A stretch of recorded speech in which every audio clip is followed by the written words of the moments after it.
Urush boshlandi. Isroil Eron poytaxti Tehronga zarba berdi. Urushga rasman AQSh ham qo'shildi.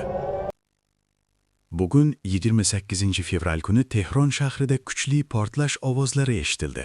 Shaharning bir nechta hududlarida favqulodda holat e'lon qilindi. Mahalliy manbalarga ko'ra, ijtimoiy tarmoqlarda tarqalgan videolarda portlashlar Eronning strategik nuqtalarida sodir bo'lganini va shahar atrofida voqealar yuz berayotganini ko'rsatmoqda.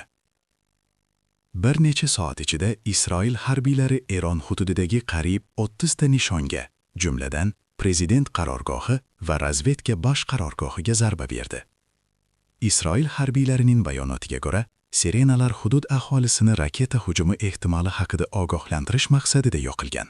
Mahalliy manbalarga ko'ra, Eron prezidenti Masud Pezeshkiyon ham nishonga olingan.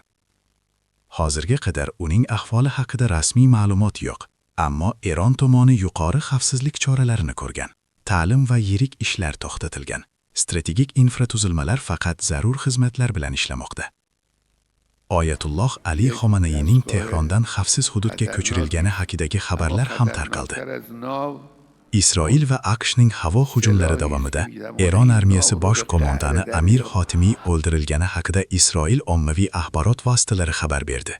Biroq bu ma'lumot hali rasmiy tasdiqlanmadi. Isroil hujumlari davlat idoralariga yaqin hududlarda ham amalga oshirilgan. AQSh ham Isroil bilan birga harbiy operatsiyalarda ishtirok etayotgani xabar qilinmoqda. Ayrim ma'lumotlarga ko'ra, aerodromlardan yonilg'i quyuvchi samolyotlar havoga ko'tarilgan. Bu uzoq masofali harbiy operatsiyalarni qo'llab-quvvatlash bilan bog'liq. Qatordagi AQSh elchixonasi xodimlarga xavfsiz hududlarga o'tish bo'yicha ko'rsatma bergan. Eronning Mehr axborot agentligi Tehrondagi ayrim binolarga hujum qilinganini ma'lum qildi. Isroilning ichki front qo'mondonligi ko'rsatmasiga muvofiq barcha reyslar bekor qilingan. Mazkur hodisa Eron va AQSh o'rtasida Tehronning yadroviy dasturi bo'yicha keskinlik kuchaygan bir paytga to'g'ri kelmoqda. So'nggi haftalarda ikki tomon o'rtasida bayonotlar almashinuvi va diplomatik ziddiyatlar kuchaygani kuzatilgan. Isroil ham javob zarbalaridan ogohlantirilib 60 kunlik favqulodda holat e'lon qildi. Fuqarolik mudofaasi to'g'risidagi qonunga muvofiq, Isroil mudofaa vaziri mamlakat bo'ylab maxsus favqulodda holat e'lon qilish to'g'risidagi farmonni imzolagan.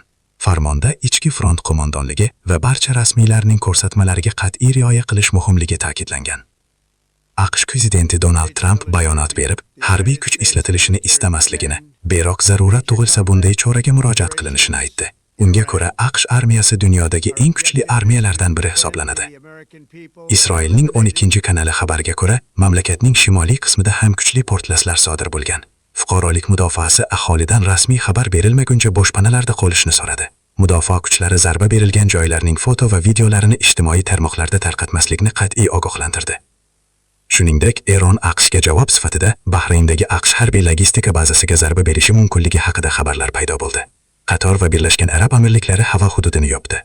Abu Dhabi osmonida Eronning ballistik raketalari tutib qolingani haqida ma'lumotlar bor. Manbalarga ko'ra, operatsiya ikki davlat o'rtasidagi yaqin hamkorlik asosida ishlab chiqilgan va barcha bosqichlar oldindan muvofiqlashtirilgan. Dastlabki bosqich 4 kun davom etishi rejalashtirilgan. Birinchi zarbalar ertalabki vaqtda berilgan. Bu Eron tomonidan kutilmagan vaziyatga solish maqsadida amalga oshirilgan strategik qadam sifatida baholanmoqda. Hozircha qurbonlar va zarar miqdori haqida to'liq rasmiy ma'lumot yo'q, ammo vaziyat mintaqada xavfsizlik muvozanati buzilganini ko'rsatmoqda. Bu Yaqin Sharqda yangi urush boshlanganini anglatadi. Raketalardan va dronlardan iborat hujumlar boshlanganini tasdiqlovchi ma'lumotlar kelib tushmoqda. Xususan, Eronning yarim rasmiy Fars axborot agentligi xabar berishicha, Eron tomonidan amalga oshirilgan raketa hujumlari mintaqadagi AQSh harbiy bazalarini nishonga olgan. Xabarda aytilishicha, hujumlar Qatardagi Al-Udayd aviabazasi, Quvaytdagi Ali Al-Salim aviabazasi, Birlashgan Arab Amirliklaridagi Al-Dafra aviabazasi hamda Bahraynda joylashgan AQShning 5-floti qarorgohini qamrab olgan. Shundan so'ng, Bahrayndagi AQSh 5-floti xizmat ko'rsatish markaziga raketa hujumi uyushtirilgani ma'lum qilindi.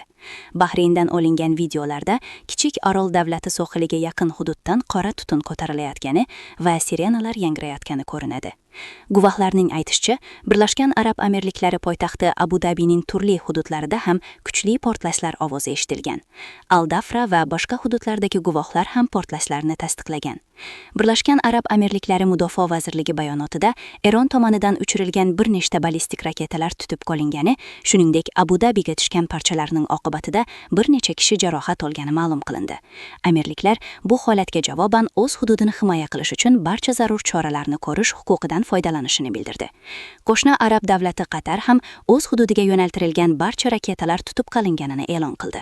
Eronning Hormuz bo'g'ozi atrofida ham portlashlar eshitilgani xabar qilindi.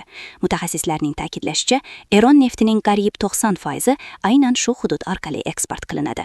Eron va uning ko'p yillik raqiblari o'rtasidagi yangilangan to'qnashuv Tehronning yadro dasturi bo'yicha diplomatik yechim topish umidlarini yanada susaytirdi.